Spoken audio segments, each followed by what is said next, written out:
Iran पर America ने बड़ा हमला कर दिया है। अमेरिकी एयरफोर्स ने ईरान के 3 ठिकानों पर बमबारी की है। ईरान के 3 ठिकानों पर निशाना बनाया गया है अमेरिका के द्वारा। राष्ट्रपति डोनाल्ड ट्रंप ने पोस्ट करके जानकारी दी है।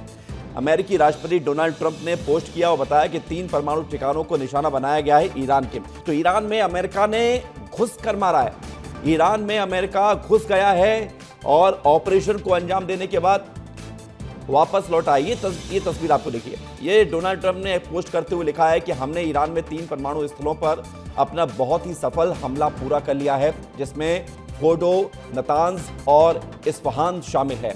ये 3 वो जगह है जो न्यूक्लियर ठिकाने बताए जा रहे हैं ईरान के। सभी विमान अब ईरान के क्षेत्र से बाहर आ गए हैं और प्राथमिक स्थल फोर्डो पर बमों का पूरा पेलोड गिराया गया है, क्योंकि बताया जा रहा है कि जहां पर ये न्यूक्लियर ठिकाने थे वो एक पहाड़ी पर लगभग कई 100 मीटर नीचे ये बनाया गया था, इसलिए पूरा पेलोड अमेरिका ने गिराया है। सभी विमान सुरक्षित रूप से अपने घर की तरफ पहुंच गए हैं। हमारे महान अमेरिकी योद्धाओं को बधाई, अमेरिका के राष्ट्रपति कह रहे हैं। दुनिया में कोई और सेना नहीं है जो ऐसा कर सकती थी। अब शांति का समय है। इस मुद्दे पर आपका ध्यान देने के लिए धन्यवाद। ये पोस्ट उन्होंने कर दिया है। अब एक और बड़ी खबर आ रही है। उन्होंने एक दूसरा पोस्ट किया और दूसरे पोस्ट में उन्होंने कहा कि ईरान को अब इस युद्ध को समाप्त करना चाहिए। और इधर ईरान पर हमले के बाद ट्रंप का संबोधन, राष्ट्र के नाम डोनाल्ड ट्रंप का संबोधन। अमेरिका सेना ने बड़ा हमला किया, डोनाल्ड ट्रंप ने यह संबोधन दिया है। ईरान के 3 परमाणु ठिकाने तबाह हुए। मिडिल ईस्ट में निर्दोषों की जान गई। कोई सेना ऐसा नहीं कर सकती थी। नेतन्याहू और उनकी टीम को धन्यवाद। ईरान को अब जंग खत्म करना होगा। हम शांति चाहते हैं, शांति का समय है। ईरान नहीं रुका तो फिर से हमला करेंगे। एक तौर से आगाह भी कर दिया है और ट्रंप ने यह भी कह दिया कि हम शांति चाहते हैं। सुनिए। A short time ago, the U.S. military carried out massive precision strikes on the 3 key nuclear facilities in the Iranian regime: Fordo, Natanz, and Esfahan. Everybody heard those names for years as they built this horribly destructive enterprise. Our objective was the destruction of Iran's nuclear enrichment capacity and a stop to the nuclear threat posed by the world's #1 state sponsor of terror. Tonight, I can report to the world that the strikes were a spectacular military success. Iran's key nuclear enrichment facilities have been completely and totally obliterated. Iran, the bully of the Middle East, must now make peace. If they do not, future attacks will be far greater and a lot easier. तो सुना आपने, अमेरिकी राष्ट्रपति Donald Trump कह रहे हैं कि हमने ये हमला किया, ईरान के न्यूक्लियर ठिकानों पर हमला किया, लेकिन अब शांति चाहते हैं, ईरान को जंग खत्म करनी होगी। इधर अमेरिका के हमले पर इजराइल के पीएम बेंजामिन नेतन्याहू का बड़ा बयान सामने आया है। राष्ट्रपति ट्रंप को इजराइल पीएम ने बधाई दी है।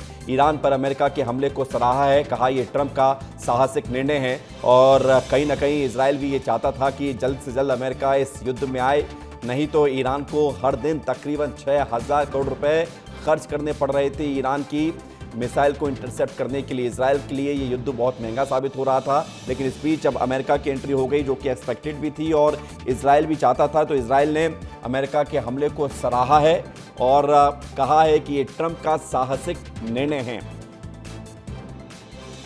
President Trump, your bold decision to target Iran's nuclear facilities with the awesome and righteous might of the United States will change history.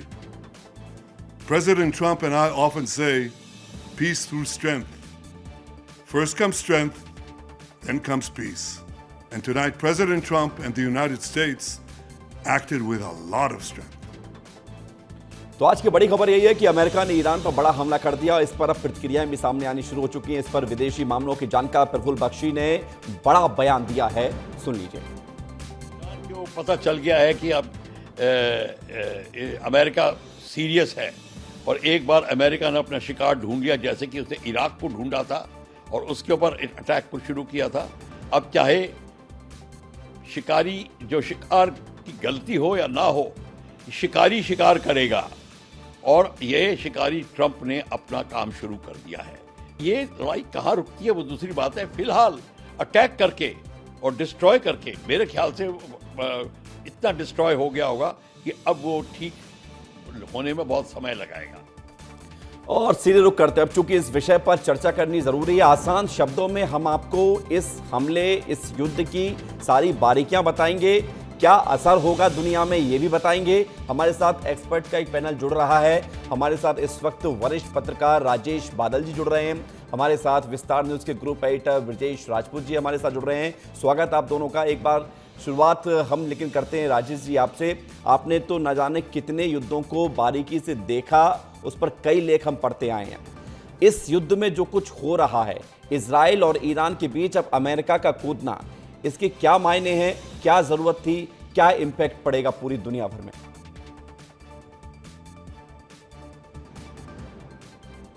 देखिए, इसका सारी दुनिया पर तो चाहे असर पड़े या ना पड़े, मगर मैं ये कह सकता हूँ कि भारतीय उपमहाद्वीप और मध्य पूर्व में इसका असर ज़रूर पड़ेगा।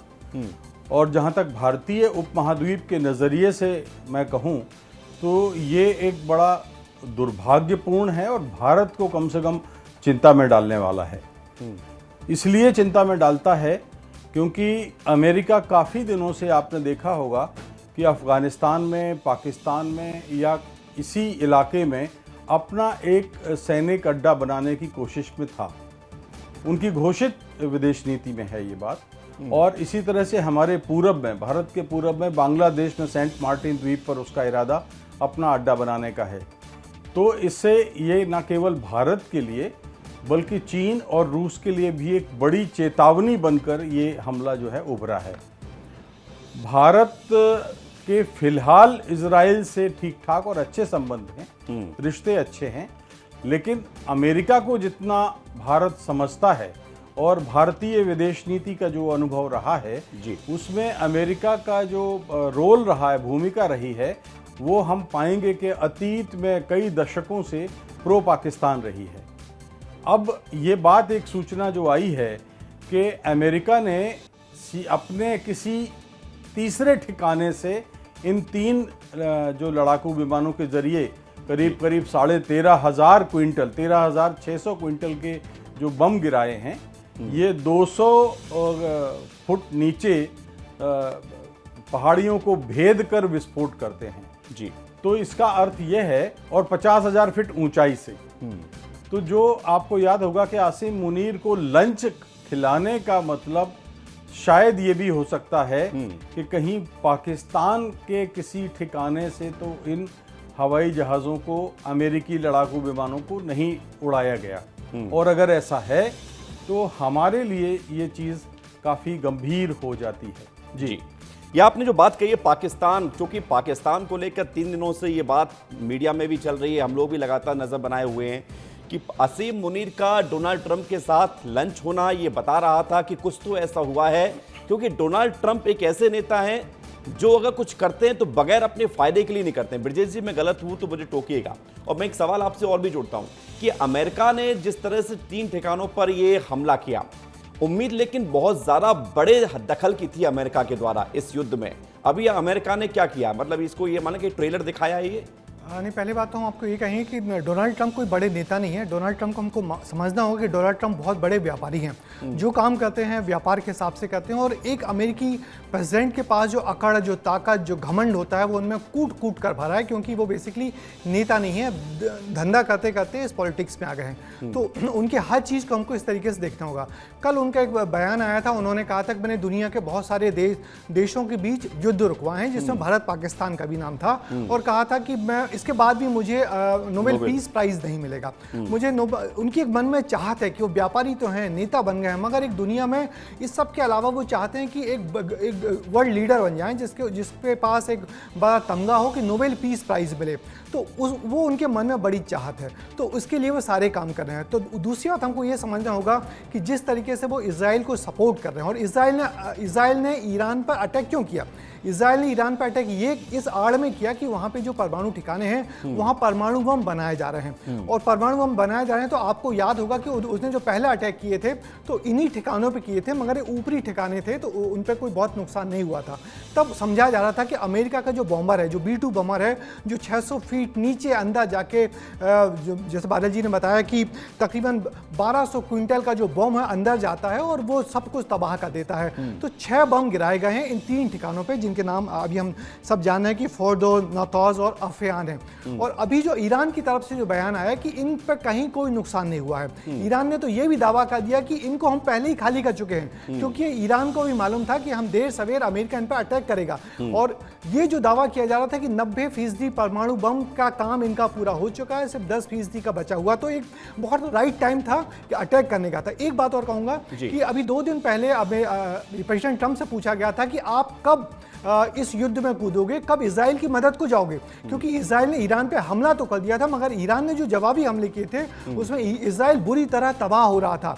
तो हम लोग मीम देख रहे थे कि 2 लोग कूदने के लिए ऊपर छत पे जाते हैं, मगर सिर्फ एक कूद जाता है, दूसरा खड़ा रह जाता। मतलब बताया जा रहा था, लोग हंसी उड़ा रहे थे कि इजराइल फंस गया है ये अमेरिका के चक्कर में, अपनी बर्बादी करवा रहा है। तो और कल ही पूछा गया था प्रेसिडेंट ट्रंप से कि आप कब इस युद्ध में कूदेंगे, तो उन्होंने कहा था हम 2 हफ्ते का समय लेंगे। मगर देखिए कैसी कूटनीति है कि उन्होंने 2 हफ्ते का समय कहा और 2 दिन में ही इन बिल्कुल ठिकानों पे हमला कर ट्रंप दिया। की खासियत है, जो ब्रिजेश जी आपने जिस तरफ इशारा किया कि ट्रंप कहते कुछ और है, करते कुछ और हैं।